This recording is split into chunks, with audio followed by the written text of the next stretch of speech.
old paradigm to reach the top, that top slot in HR, was very linear. Still continues to be in some circles, but it's progressing through specialists, generalists, business partner roles until you finally land to the top. Pop quiz, in 2017, last year, how many Fortune 100 chief people officers had experience outside of HR? Quick, real quick. Yeah. Yeah.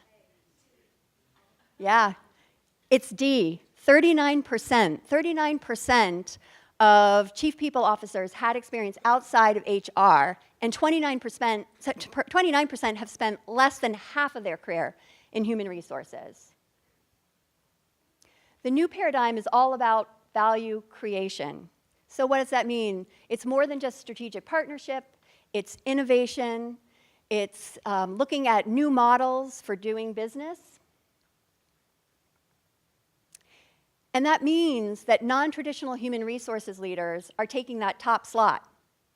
Beyond finance and legal, traditionally administration, compliance were always part of HR or a logical next step, but now you're seeing leaders come out of marketing, sales, operations, IT, and R&D. Shout out to Mike Nicholson. Why? Because it's all about people. People are at the center of generating and sustaining maximum ROI. And these are some Keystone faces, most from our Boston office. What are the benefits of that? Well, the first is leveraging the company's greatest asset. If truly what we're saying as organizations that people are our greatest asset, then those non-traditional leaders are really able to translate that business strategy into action through people. Demonstrating a strategic outlook, non-traditional HR leaders are very closely aligned to the holistic needs of the business, right? P&L, performance, results, all of the strategy that comes with business. And they bring a fresh and creative perspective to the role. Because they've got unique experiences, they have a unique and more comprehensive understanding of markets, customers, products, sales. They can identify efficiencies, new ways of looking at the company, how to structure it in programs.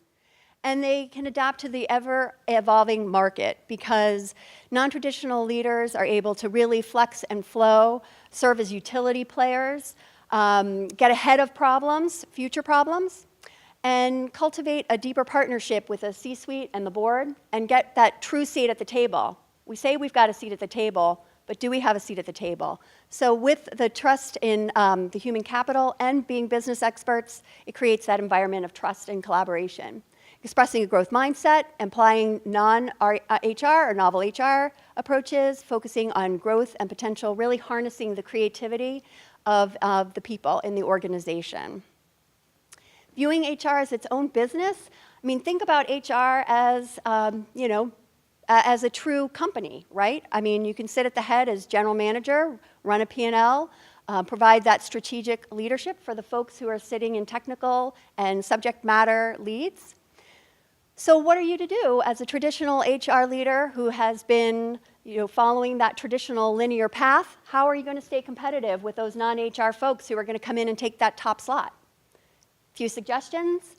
Seek out rotations outside of HR. Every opportunity that you have, embrace those opportunities to take on different roles, especially ones that give you access to more operations and definitely P&L management, because what's the first thing recruiters ask if you've got P&L? Gain more exposure to the business. That means get really, really deep in all the financials. It means become an expert, customers, market. I mean, go out and sit in the call center. Go on a sales call. Attending meetings across functions. Get to know the whys, the real drivers. Sit in all the meetings outside of HR so that you can really understand the needs of the whole business.